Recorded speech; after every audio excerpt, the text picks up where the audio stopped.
Drahí bratia a sestry, priatelia, vitajte opäť pri krátkom zamyslení. Poprosme Ducha Svätého o pomoc.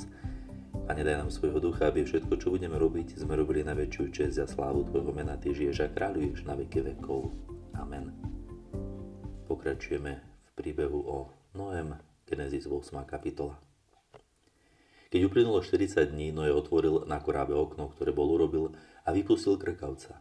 Ten odlietal a prilietal, kým vody na zemi nevyschli. Vypustil von aj holubicu, aby zvedel, či už vody stiekli z povrchu zeme. A keď nenašla miesto, kde by spočinula jej noha, vrátila sa k nemu do korába. Po celej zemi boli ešte vody. Noé vystrel ruku, chytil ju a vzal ju do korába. Čakal ešte 7 dní a znova vypustil z korába holubicu. A ona k nemu priletela až v podvečer a v zobáku priniesla olivovú ratolesť so zelenými listami. Tu Noé poznal, že vody zo zeme zmizli. Čakal ešte ďalších 7 dní a vypustil holubicu, ktorá sa už k nemu nevrátila. V 601. roku, v prvom mesiaci, v prvý deň mesiaca vody na zemi vyschli. Noé otvoril strechu korába a pozrel sa von a videl, že povrch zeme je suchý. Potom postavil oltár Pánovi, vzal zo všetkého čistého dobytka a z čistých vtákov a priniesol zápalnú obetu na oltári. Pán zavoňal príjemnú vôňu a povedal si: už nikdy nepreklejem zem pre človeka, lebo zmýšľanie ľudského srdca je od mladosti naklonené na zle. Preto už nikdy nevyhubím všetky živé bytosti, ako som to urobil. Kým potrvá zem, neprestane sejba a žatva, chladohorúčosť, leto a zima, deň a noc. Bratia a sestry, opäť sme počuli veľmi pekný úryvok Svätého písma, ktorý by si zaslúžil dlhý komentár, ale aspoň jednu myšlienku si dovolím povedať ja. Vidíme Noého, ktorý sa nachádza v korábe, prechádza potopou sveta a na záver, keď už sa nádej, že skončila, tak vypúšťa najprv krkavca, potom holubicu. A keď sa tá holubica vráti, tak tam je taký krásny moment, že Noé vystrie ruku, on ju chytí a vezme do korába. A mnohí vidia práve aj v tomto geste tú obrovskú harmóniu, ktorá sa Noému podarila vytvoriť v tom malom mikrosvete korába medzi ním, jeho rodinou a medzi všetkými zvieratami, ktoré tam s ním boli, čo už muselo byť mimoriadne náročné. Ja viem, že to je príbeh, ale ak si to predstavíme, tak určite nám je jasné, že to nebola ľahká úloha. Najmä všetci boli v strese, všetci sa obávali, vtedy nie je ľahké zachovať nejaký pokoj. Ale Noému sa to podarilo. Dá sa povedať, že Noé bol schopný žiť usporiadaným spôsobom života.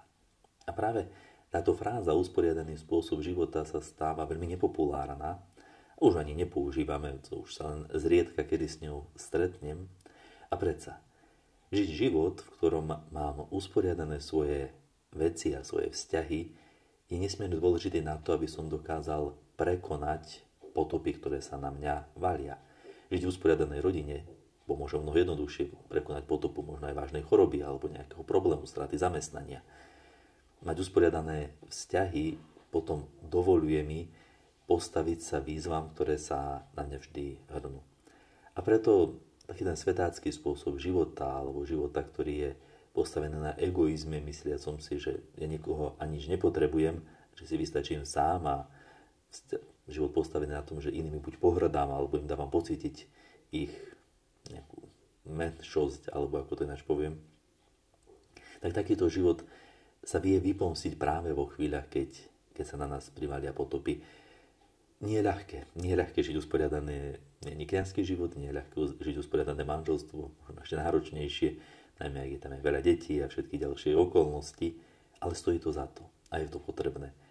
A tak vám prajem, aby ste na tom pracovali. Ono si to vyžaduje neustálu totižto obetu.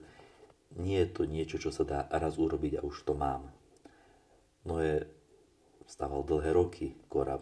Noé vidíme v jeho osobe, že je ten postoj k životu, tej správnej obety, spravodlivosti, bol niečo, čo bol neustále prítomné. A preto to bolo prítomné potom aj v korábe počas búrky. Takže nech nám je v tomto Noé príkladom a ja vám prajem požehnaný deň a všetko dobré. Pán s vami. Nech vás žehná všemohúci Boh, Otec i Syn i Duch Svätý. Amen. Ostávajte v pokoji. Bohu vďaka. Všetko dobré. Ja som ešte dostal takú otázku aj v komentári, že aký bol rozdiel medzi čistými a nečistými zvieratami. Čisté zvieratá, kašúr, boli zvieratá, ktoré boli vhodné na jedenie. Tie pravidlá sa nám môžu zdať teraz také trošku zvláštne. Oni vychádzali na knihy Leviticus, Deuteronomium. Môžeme len sa dohadovať, prečo presne si zvolili tieto, ale boli vnímané ako Boží príkaz. Napríklad tie zvieratá museli mať rozvojené kopytá a prežúvať.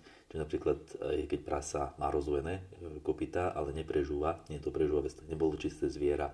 U rýb museli mať tuším šupiny a plutvy, ak nemali, tak vtedy neboli vhodné.